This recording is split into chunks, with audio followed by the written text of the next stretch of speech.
Will they fight over the lettuce? Well, if that's their version of fighting, I think that they're doing it. So it looks like Fiona is really going to town, and Franklin is kind of thinking about it. I might kind of turn him and give him his own piece. What do you think, Franklin? How about if I give you your own lettuce? How about this, bud? Look at that. There. That way you can get your own. He is. And he's like, nope, I don't want the lettuce. I want to go terrorize people. He was just harassing poor Fiona. You're spoiled, Franklin. Bend over and get your own food. Yeah, you little turkey. We should get a skateboard for him. I really do want to try that. I put him on one of those moving boards before. Will they move themselves around? No. He just sits there. When I wasn't allowed to pick him up last year, yeah, I'd put him on those moving boards. I think it'd be hilarious. So if you're wondering which eats faster, a tortoise or a sloth, I think a tortoise. Franklin, you know, you could feed yourself. Or at least swallow it. Nope. It's fun because you'll watch him take one big gulp. I turn it like an airport. I mean, he's going to town. I never realized how much bigger he is than Fiona. Yeah. Fiona got my finger the other day. Pay attention and get it out of the way fast enough. Which is messier, tortoise or sloth? A tortoise. They're really gross. Yeah, there's a lot of... Do they leave their shell? No, that would not be good. They are going to town on that lettuce. Where are you going, Franklin? Franklin's like, I got places to go. They're like 16, 17 years old. See? You're living a mess, boy. Messy Gus. Messy. Oh, I didn't see that. I don't know how many days you can do that. He had a nice big treat he left us earlier. One is male and one is female. The one we're looking at now, the smaller one, is the female, and the big one's the male, and you can tell that he has that more pronounced fork in his neck. Let's see if I can see that. Yeah, see that fork right there? That's how you can tell that he's a male. These are really cold, Franklin. The brain freeze. Got this. See, Fiona bites. Franklin just likes to take it all. He's bulking up. This one is one. Here's your favorite. Absolute favorite, buddy boy. Of course you do. How much do they weigh? Around 80 pounds. They are sulcata tortoises. The sloths are done for today. We do not bother them. We'll go in and check on them later on. But let's see. We might head outside and see what all the other animals are doing. Playing in the rain. No, is it raining out there? Guys, we have over 125 animals. You can come here and do this. We're open the refrigerator. Guys, this is Flash. So he's a two-fingered sloth. And I think that we have similar hair now. That's what I've really been going for. But you can come here and do an encounter with Flash. And you can feed them. And we have two other sloths, which are Dash and Zoe. And Zoe is just over 1 year old. Her birthday was December 16th. And they love cuddles. So if you've ever wanted to hold a sloth, you can come here and do that. But that's not the only thing we have here, guys. We have over 125 animals, and we have lodging too. So we have covered wagons that are right on the banks of the Ocoee River. So you can look at the river from one side, and then when you open the back window, you can see zebras and camels and emus. It is awesome. And we do horseback rides now too. Fallon's going to be leading a lot more rides during the regular days. And we're working on getting permits for trail rides. So we'll see how Fallon feels about that. Maybe she'll be riding the llama. Maybe she'll be riding the camel. We don't ever know. I think it'd be hilarious if we took a camel on a trail ride. Well, that would be chaos. That's fun chaos. Hey, I talked to him last night before service at the meeting. I was like, it's a pack animal. Let's do it. It is. All right, so we are here for a Flash sloth encounter this morning. Sure, if you're here, you've seen that we live stream pretty much everything we do. Making sure you're not running from the law, witness protection here with your girlfriend instead of your wife. Your boss is going to see you when you called in sick. Things like that. I'll tell her where she can watch, so she can watch it on the phone. Okay, cool. So this is our sloth.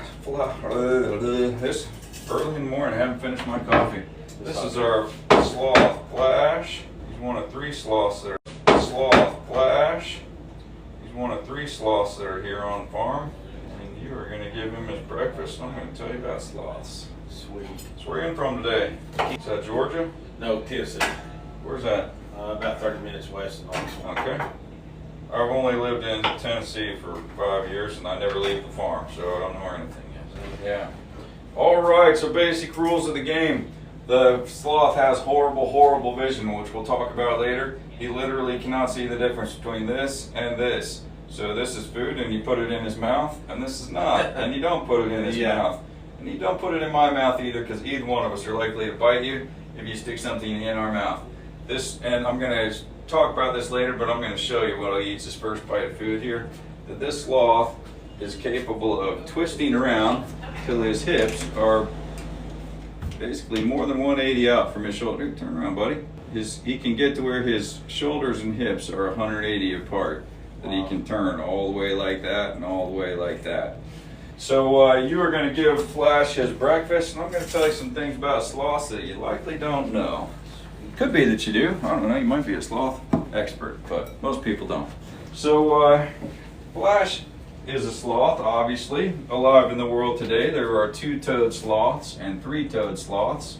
They're starting to call them two-fingered and three-fingered rather than two-toed and three-toed, because on the feet they all have three toes, but on what would be the hands, which they work like hands, the two-fingered have two, the three-fingered have three. Other differences between two-fingered and three-fingered sloths is the way their spines are set up. And man, I'm hot in here today. I don't know why, it's the same temperature it always is. Maybe because it's warm outside, so I didn't come in here already freezing to start with, right? So, no good. Thanks. Just throw that in the sink. We don't feed them off the floor. Okay. So the spines of the two-fingered and three-fingered are set up differently. So a two-fingered has fewer vertebrae in their cervical spine, between their skull and their shoulders. A three-fingered has 9 vertebrae, a two-fingered has fewer. A three-fingered has 3 vertebrae of a tail, and a two-fingered has no tail. He'll come back down in a minute. He went up because I made that loud noise and startled him. That's my wife. I always answer my wife. Yeah, you better. You always eat upside down like that? A lot of the time. Yeah. So the extra vertebra that the two-fingered doesn't have in its cervical spine and doesn't have in its tail are between its hips and its shoulders. So they have the same number of vertebrae end to end. Yeah. So the three-fingered, where it has more in its cervical spine, the three-fingered sloth is going to turn its head 270 around like an owl. I can't even move my hand far enough to demonstrate that. Yeah.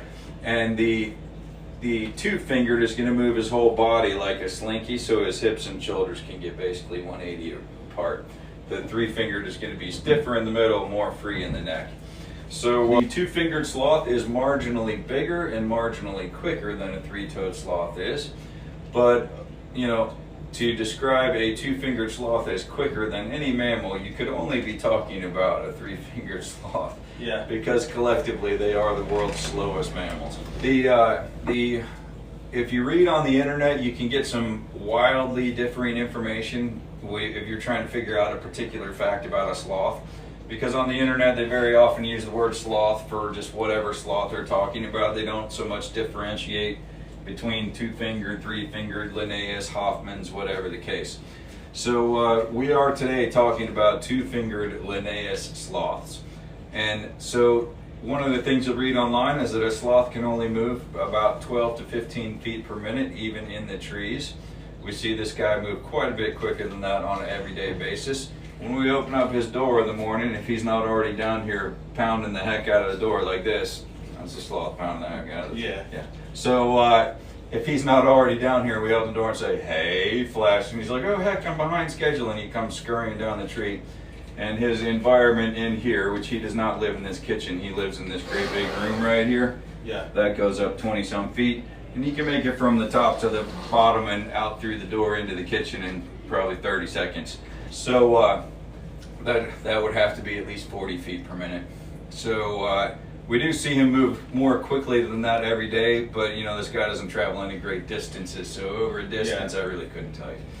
But so sloths are slow. They are famously slow, but sloths are slow in ways that you don't think about an animal being slow, or at least I didn't before I researched sloths a whole lot. So they're slow not only in their movement, everybody knows that. They're slow also in their digestion. I know why it's so hot in here, is I had the doors propped open to blow that bleach smell out, so now it's blowing hard. I'm sitting here just dying. It's warm. Like, Mr. Breadwell is surviving. Do you own your own plumbing company? Yes, sir. Oh, give a shout out. You might have 10,000 people There watching. are. No, right now. Redwell Plumbing, give me a call. In Kingston, There you go. Kingston, Georgia. Kingston, Tennessee. Yes, sir. What sort of area do you travel to? Just around Rome County, that's where we're from. I just stay around there. You a one-man show or you got others? I got, my son helps me. Yeah, There's yeah. 2 of us, yeah. And do you guys do emergency service? Sometimes, it depends on what it is, but most of the time we do. Just Yeah. whatever. Do you have a specialty? Not really. No? Just do it all. If it needs plumbed, you'll plumb it. Yep, that's All right. right, good. So, yeah, we got Breadwell Plumbing with us here this morning. So anyway, slow not only in their movement, like the last plumber that I had, but I'm a little slow, faster than him. Not too much faster, but a little bit. slow also in their digestion, their metabolism, their metabolic processes. They are slow in every single way that an animal can be slow. So slow in their digestion. A sloth eats a tremendous amount of food, but he digests it very, very slowly. So by tremendous amount, I mean that he is eating 10% of his body weight every single day. So my after the holidays weight is pushing 200 pounds. So for me, 10% of my body weight would be rolling into Outback and saying, bring me 20 of the 16-ounce porterhouse steaks and plowing them all down. So obviously I couldn't do that. And but then he digests very slowly. So the sloth is only going to go to the bathroom 3 or 4 times per month, once in 7 to 10 days. Ours goes a little more often because he eats better food, but still the standard is 7 to 10 days for a wild sloth. When they do go to the bathroom, they metabolize the food very thoroughly, but there's lots of it in there. So when he does go to the bathroom, he is going to drop 1/3 of his natural body mass when he goes to the bathroom. And that is solid and liquid at the same time. He doesn't even tinkle between trips down the tree. So again, if you take my 200 and divide it by 3 and feel the shudder and go on to thinking about something else, that would be a 60-some pound pile of dung if I went to the bathroom that rarely and ate that much.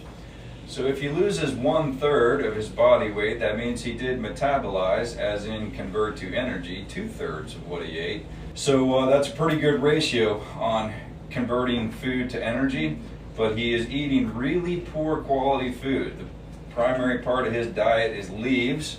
Leaves are mainly cellulose. Cellulose is hard to digest and not very nutritious. And so he eats a lot of food, metabolizes thoroughly but slowly. Now when the sloth is in the top of the trees, he is entirely safe from predators with the single exception of eagles. So, and the reason that he's safe in the tops of the trees is this dude only weighs 15 pounds. So he can go way further out the branch than an 80 or 100 pound large cat could go following him out to try to get him.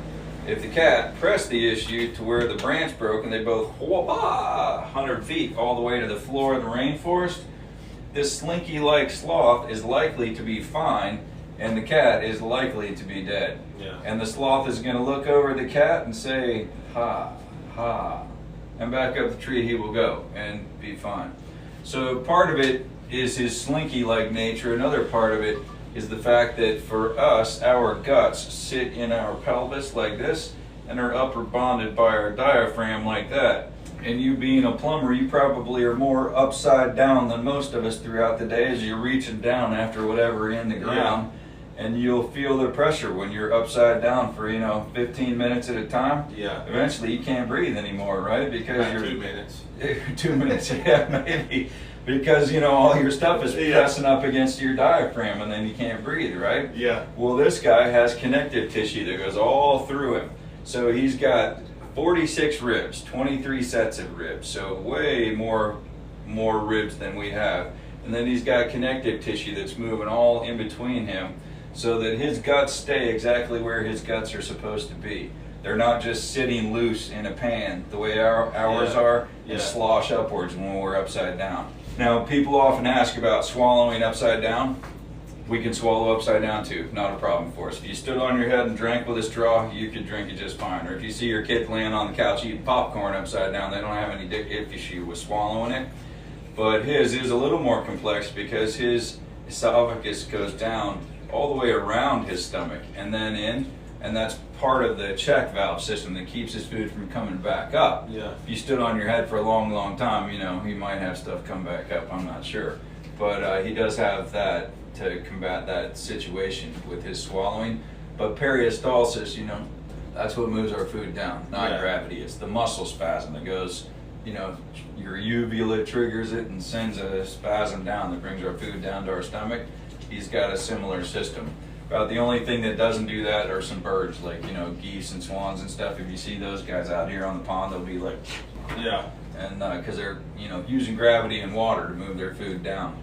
But he swallows the way that we swallow. So when he's in the tops of the trees, he's entirely safe from predators, right? Except for eagles. So yet he comes down the same tree, same side of the tree, and goes to the bathroom in the same place that he always goes. So people have come up with some theories over the decades of why they do that. So the first theory was they're just neat animals. Well, obviously that makes no sense at all. I mean, why an animal is going to risk his life because he's just a neat animal? That's a hard no. Then the next thought was that they're fertilizing their own tree. Well, again, that makes no sense. If you talk to an arborist, they'll tell you that anything that lands anywhere under the canopy of the tree is going into that tree's root system.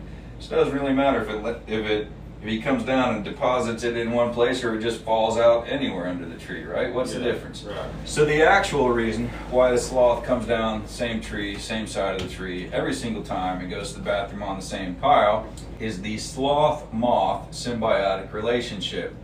So symbiotic, of course, means beneficial to both sides of the equation, where parasitic would be beneficial to one side, neutral or harmful to the other side. So symbiotic is what it is, which means that sloths need moths and moths need sloths.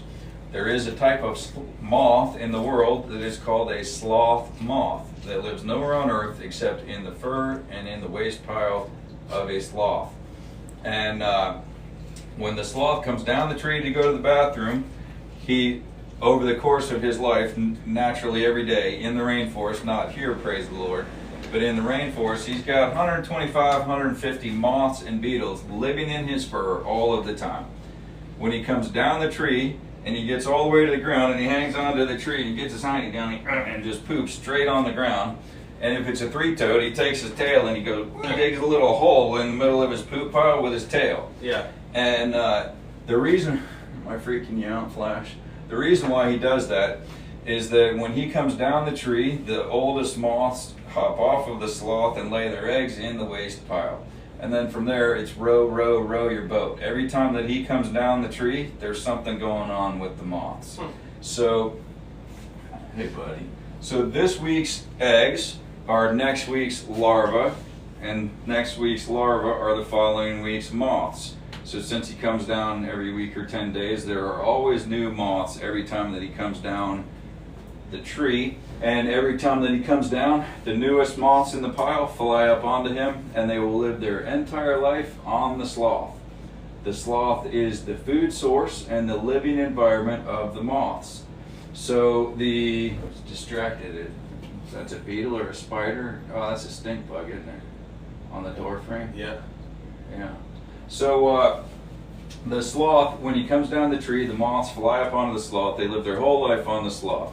The only two reasons they'll ever leave the sloth is to fly to a nearby leaf where the water pools up in the leaf, and that's where they get their water source from, and to get off the sloth to go into the waste pile to lay eggs.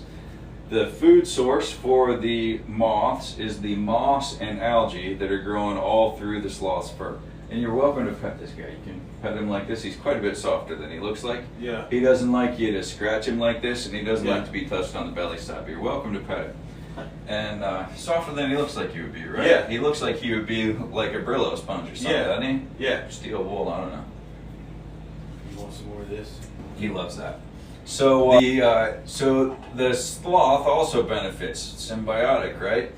So the benefit to the sloth is as he grooms himself, he licks up a certain amount of the moths themselves, protein, a certain amount of the waste of the moths, bacteria. That bacteria is what helps him to digest his food. So we also have helpful gut bacteria that lives in our gut. It will last, that bacteria colony self-maintains and will last for all of our lives, unless we take a long course of antibiotics. You're welcome to stand. Maintain his body temperature. So if it gets too cold, the sloth's core body temperature can drop all the way down to the point that it would kill the bacteria colony that's all the way through him. You know why he's walking back and forth as he smells that banana that's laying there open, and he's trying to figure out how he's going to get it. Let's give him some of that banana. So we're going to talk later that sloth's sense of sight is horrific, Yeah. but his sense of hearing and smell are absolutely wonderful. And he's like, give me the banana. There you go. So if his bacteria colony was to die out, the sloth would die. For us, it would be inconvenient and we would have the runs for a while. For the sloth, he would die. He wouldn't die immediately. He would die about 30 days later of starvation, lack of ability to digest the food. He'd have his stomach all the way full of food, but he still would die of starvation for lack of ability to digest it. So how his bacteria colony is replenished is the waste of the moths.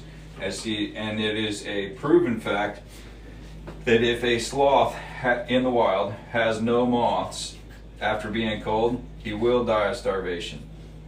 So the moths, the benefit to the sloth is that the moths are the source of the bacteria that help him to digest his food. So, and then the three-toed sloth, the way that he does the little thing with his tail, the moths are even more dense on him because as he's drilling that hole in the waste pile with his tail, that puts him in direct physical contact with the poo a lot. Right. And the larva will crawl up onto the sloth as well as the moths flying up onto the sloth. So the three-toed will have the moths even more densely on him than the two-toed. And if you're really getting into the weeds, you can read about peptids and leptids based on that, but we're not going to go into that today. That's a long discussion and somewhat theoretical, so we like to try to stick to facts. Oh, and I usually start and end every one of my encounters, and I forgot today, by saying, as you're watching us do this, do not let this give you the impression that it's a good idea to go buy yourself a sloth. Never buy yourself a sloth. You are unlikely to be able to keep a sloth alive in a normal home environment. And if you have spent less on your sloth than you spent on a car, odds are you're buying an animal that was caught out of the rainforest, and that's a morally reprehensible thing to do, to take an animal and kidnap it out of the rainforest and keep it for a pet. And it's extremely unlikely that that sloth would survive in captivity. Our sloths here are multiple generation captive bred sloths who are oriented to people, and these guys are likely to live around 50 years in captivity because we know exactly how to take care of them, and our number one priority in all of our encounters is the health of our sloths, which is why you will see if you look at my booking calendar that each sloth only does 2 encounters a day, and that's it. Really? And if you look at other sloth encounters, you can see that they book those dudes every 15 minutes for 10 hours of the day. And in my personal opinion, that would be stressful to a sloth. And sloths are animals that stress easily. We interact with ours on the level that they are comfortable with. And even at only 2 encounters a day, if he just doesn't feel like coming down the tree for whatever reason one day, that's fine. He still gets the same breakfast that he would have got if he came out here and ate it from our hand. If he's having a day and he just doesn't feel like coming down, it's okay. We have more sloths. We'll do it with somebody else. We'll show you a different sloth that day.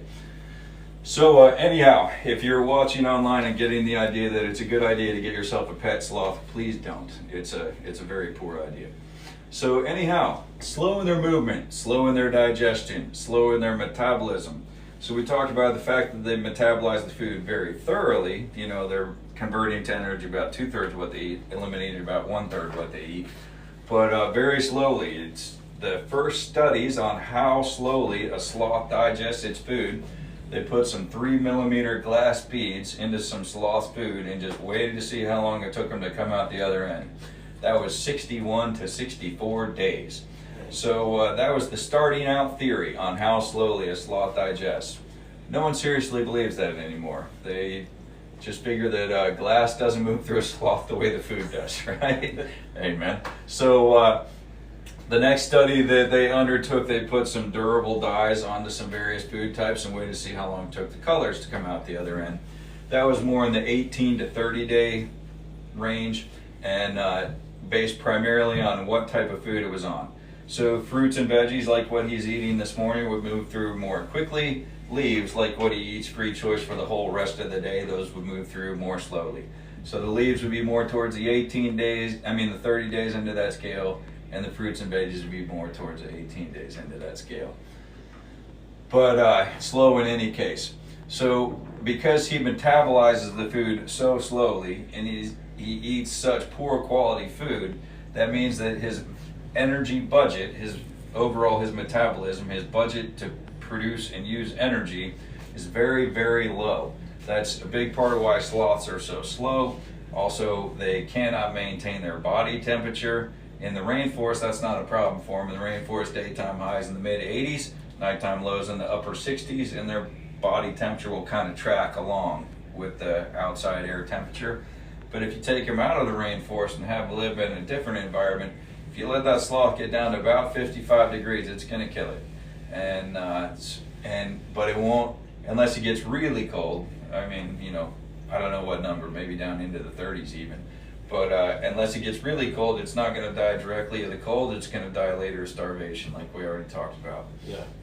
So here, I'm here sweating in this room, but it is always 78 to 80 degrees in these rooms, and it's always 50% relative humidity, which we probably should put a disclaimer: don't wear a lot of makeup in here. Yeah.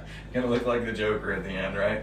But so in addition to not being able to move quickly and not being able to maintain their body temperature, they also can only feed their babies with milk for about 3 to 6 weeks.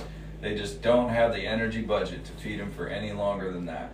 So slow also in their metabolic processes. So if you look at Flash is 6 years old, and Zoe is 1 year old, and Dash, if you're seeing these other ones online, is 5 months old. Flash weighs about 15 pounds, Zoe weighs about 10 pounds, Dash weighs about 1.7 pounds. So Zoe is approaching her maximum adult size as far as body size. But if you look at the claws on Flash, see his claws are, 2 inches long.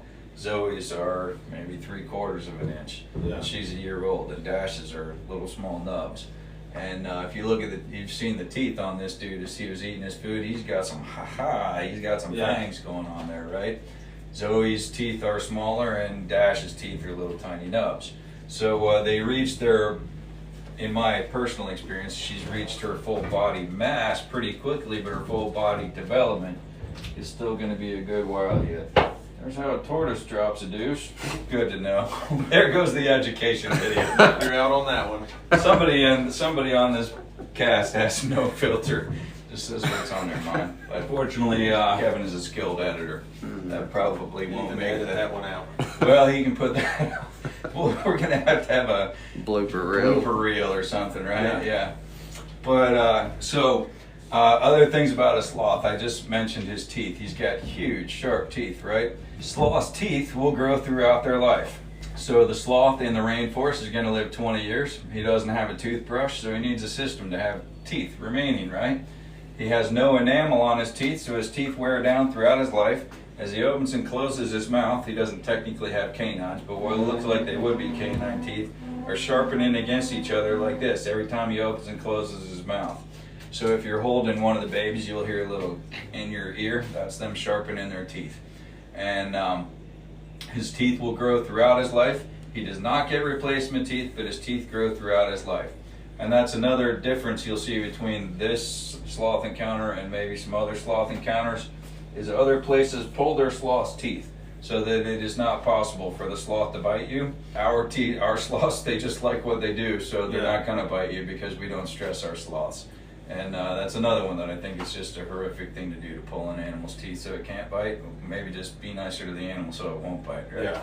So all of our sloths have all of their teeth. Now, if you were a believer in the evolution belief system and you dug up a skeleton of a sloth and it wasn't still a living creature, I can only imagine the theories they would come up about this fierce apex predator, right?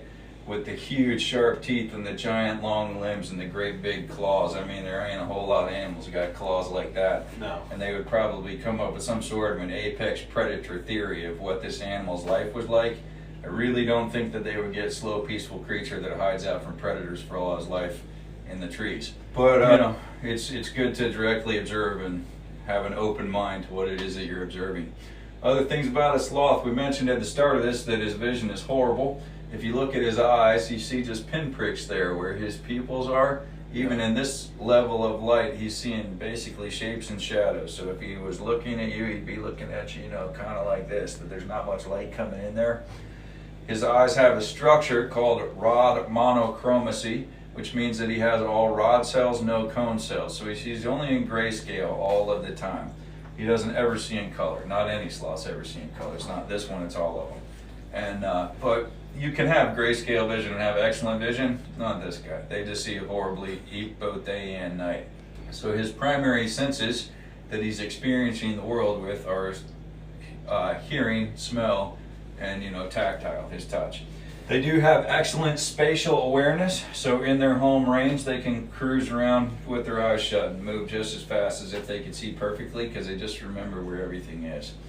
And his claws are pretty interesting to look at. Let me see if he will want to come down here for a minute. Let me show you his feet and his fingers. He likes the skin of the fruit just as well as the fruit, and it gives him a little less sugar. Hey, come here, Flash. Come here, buddy. So as you look at his fingers and his paws of his feet, here, Bob, see how these long things are. That if you were to feel that feels about like a monkey's paws would feel. Yeah. And then he's got these big long claws. So as a plumber, you're accustomed to channel locks and vice grips. Pipe wrenches. So his claws are built to grasp a wide variety of diameters of branches. So anything up from about my thumb, he can get a good hold on, and a live branch size of my thumb would support this guy's body weight. And then he can grasp up to something about that size one-handed. See the way that his claw hooks into it, and then the rubbery part here, the leathery part there, gives some friction onto the other side. Kind of like if you're taking a pipe apart and you don't want to mar the pipe, you put something soft between the teeth and the pipe, right? So that it can do that. So if he can get his paw on it and get the hook any bit into the other side, he can one hand go up it. And if it's bigger than that, he's gonna lumberjack, And when he is in the trees, you see the way that he hangs upside down like this. So we could remember, if we ever took a PE class in our life, that a minute is a long time to do a 2-arm hang, right? Yeah. And that is because for us, our stress exertion state is this. This is exerting energy. This is exerting no energy, right? Yeah. He's the opposite. This is his relaxed state. This is exerting no energy. And if you see him reach out, he reaches out all slow like this, and then he snaps right back, because this is relaxed, this is exerting, relaxed.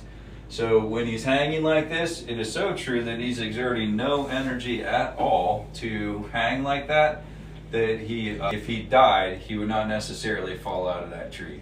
At the start of this, I guess your wife asked, or girlfriend, I don't know, asked if we were gonna be able to take pictures, and we've forgotten to take any pictures for you. If you got a camera, we'll get you some good pictures out here. You got a camera? Yeah, I got my phone on me.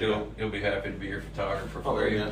So You can get right beside him and feed him. Flash will come down here in a second, and then he usually eats a lot more, but he ate a lot last night. So you can stand approximately this close to the sloth to take your pictures, and just give him that, and he'll be right there. Profile pic coming. Yeah. Business profile pic. You gotta smile. That's it. You're supposed to smile. He's talking to you. I got a bunch for you. Okay, There you cool. go. Thank you. Yep. And then some of these videos you'll be able to pull down off of like YouTube, TikTok, and Yeah, Facebook okay. stuff too. And she's watching out there. You can put that on your advertisement, like, we like sloths, but we're way quicker than that. Yeah. Right? Something like that. Yeah. You're running like a sloth. Give me a call. There you go. There it is. See? That's it. Yeah, you're thinking. So the strength of a sloth, they are crazy strong. Now they say an orangutan is 7 times stronger than a person. That's a combination of the size of the animal along with the pound for pound. Yeah. Well, pound for pound, a sloth is way, way, way stronger than a person, but overall, obviously, they're not. This dude only weighs 15 pounds. Obviously, Yeah. he's not going to be stronger than us. But pound for pound, they're crazy strong. They can do a 1-arm pull-up by any of their forearms and then continue to hang there for a long time. Yeah. And of course, that's the pulling up is strength. The hanging there for a long time, that's just their relaxed state. Some people think that they always hang upside down. He doesn't. He likes to lay in. He's got a hammock up there. He likes to lay in his hammock. He likes to sit up in the tops of trees. He's a pretty chill kind of guy. So we're wrapping up here. If you would like to see the way that this sloth moves, he's about to walk up into the top of his environment here. His belly is full and he's going to go up and take a nice long nap. And you are welcome to walk inside of his enclosure if you would like. And you're about to see the way that this dude walks. He's going up. Somebody said they would choose a plumber with those taglines. Maybe you can write this trip off. Maybe. I might could claim some. Holler at your wife to bring the business card in. You can hold it up on All right, so you can see the way that he's going to go in. That's You can crazy. see that he probably is going to move a little quicker than what you might think that a sloth could move. And some of our online audience gets the impression that he lives on this You're one good. branch in somebody's kitchen. That is not at all the case. He's got a nice big room. And goes up there pretty high. He's got plenty of trees. He's got his hammock. We will soon be having live cameras that you can either subscribe to or just watch. If you're trying to orient yourself to the camera, see it's up there in the corner up there. Oh yeah. So if you were at some later point looking at the live feed of this camera, you would just have to realize, having been here, that you're looking down, not up Yeah. on the camera. Yeah, he moves pretty quick once he gets in here. When it's breakfast time, he really hauls the mail. Really? And it's not that he's hungry. Well, I guess they're cleaning his dishes right now. Well, he is hungry, but he gets free choice all the food he wants in here. His main food though is veggies. His main food is leaves. Yeah. He's like 70% leaves and 30% other. And he's gonna cruise over there to his hammock, and he's probably gonna go to sleep till about 1 or 2 this afternoon. He's about like us. He's got his belly full. It's time for a nap. Yeah, that's why I can't go to the Mexican restaurant on lunch. I'm useless the rest of the day. I'm about useless after lunch period. She'd content to that if she was in here. She would say, yeah, he's gone now. Taking a nap. Yeah. Zoe, so if you want to come here and cuddle a sloth, you can. There are certain age requirements, and you can see all those on our website. And turn and so you guys can see her face. We also just opened up Sloth Keeper for the day, so that's a pretty cool experience. And you get to feed and be with the sloths for 3 hours. It's really cool. Let me see if I can lower these cameras just a little bit. Sorry about that. Does she get to go outside? Yeah, when it's 75 to 80 degrees. Right now it's too cold, but you can see right there behind me. When it's warmer, she goes outside and she has a big area to play in. And it's really cool. This is baby Zoe, and she's a 2-fingered Linnaeus sloth. Can you see her face? And we're gonna change these lights and make them dimmable, and then that way they're not so harsh. So she just likes to snuggle up next to you, and she's such a sweetie. Can you see okay? Can you see in there? She keeps tucking her neck, her head. There she is. Hey Zozo. Oh, what you looking at? What you looking at, sweetie? So we have 2 other sloths if you're just joining us. We have Flash, and he was the adult sloth that we're feeding. But we don't hold Flash because he's never really been held. And then we have Zoe. Zoe turned 1 December 16th. And then we have Dash, who's about 6 months old. We also have another 125 animals, including zebras, camels, llamas, alpacas, horses, Scottish Highland cows, emus, sugar gliders, micro squirrels, hedgehogs, tons of stuff. We have birds also. What state are we in? We are in the state of Tennessee, Benton, Tennessee, pretty much right on the banks of the Ocoee River. So if you've ever came up here to go raft, Zoe can hear the camels. And she's pulling in tight. She's like, what is going on? Do you hear that crazy noise? So their hearing is very sensitive because their sight is horrible. So she can't see really well. So when she's looking, if you put your hand kind of over your eye like this, that's what their vision's like. What do you think, Zoe? Guys, I'm really sorry about the camera angle. I know it's not perfect. Let's see if there's any other questions here. Yes, it is not recommended to have a sloth for a pet. They require a When he's ton really of mad, it's experience, and you want the environment to be between 75 to 80 degrees. But here at Ocoee Riverside Farm, we have 3 sloths. We have Zoe and Dash, which are the 2 smaller females. And then we also have Flash. Flash is the adult male, and they are all 2-fingered Linnaeus sloths. So if you've ever wanted to come here and do this, you just sign up on our website, OcoeeRiversideFarm.com. I'm working on making an online merch store for you guys. On Facebook, I just shared a coloring book page, and we're gonna do a contest to see who has the best design, and then we'll put that on a shirt. So if anybody wants to color a sloth coloring book, I just put that on there and you can download it. And we're gonna try to put on some shirts, and maybe some lunch boxes and things like that. So if you guys ever have any other good ideas too, we're always open to suggestions. We like the feedback because we appreciate you guys watching. Let's see what other questions I've missed. Oh, I love the thing. She does. The folks there. Yeah, you can come snuggle Zoe. She does respond to my voice because I come in here a lot. The age limit, I think, to hold Zoe, I think is 10. But again, it's all on the website, OcoeeRiversideFarm.com. I can't remember all the ages for the different things.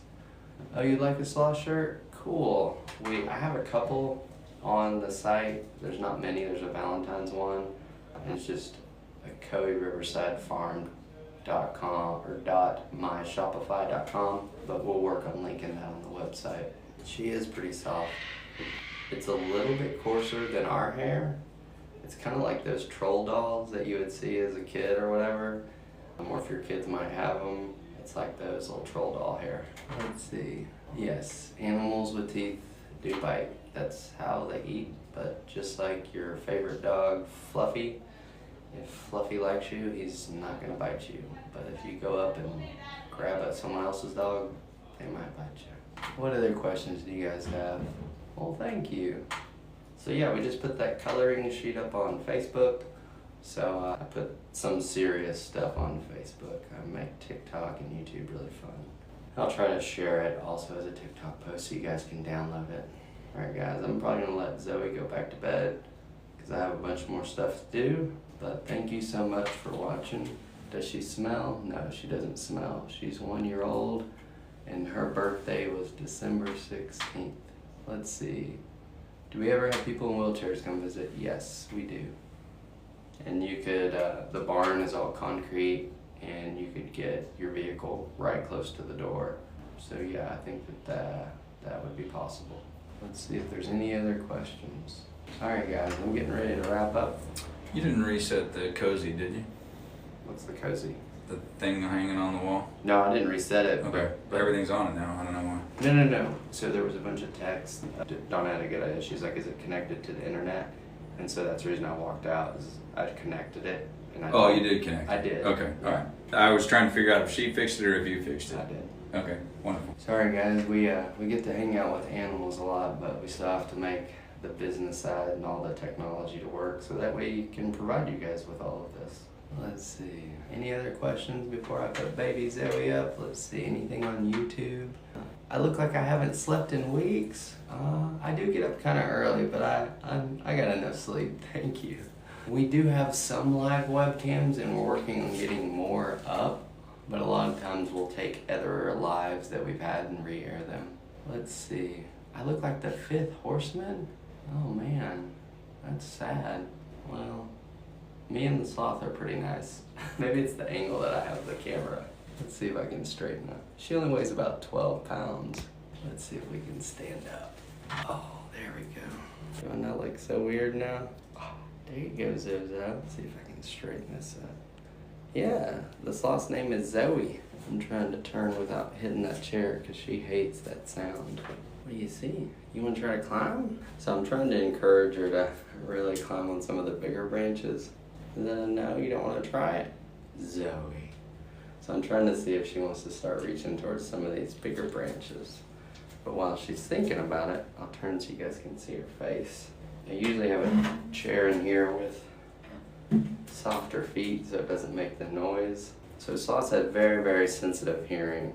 So if I move or scuff something, she is like, yo, what is going on? Let me see if I can rotate that. Oh, good job, Zoe. All right, Zozo, you want to try for the branch again? Zoe? She's like, no, I just want to cuddle. Well, you can come here and hold this sloth. Look how cute she is.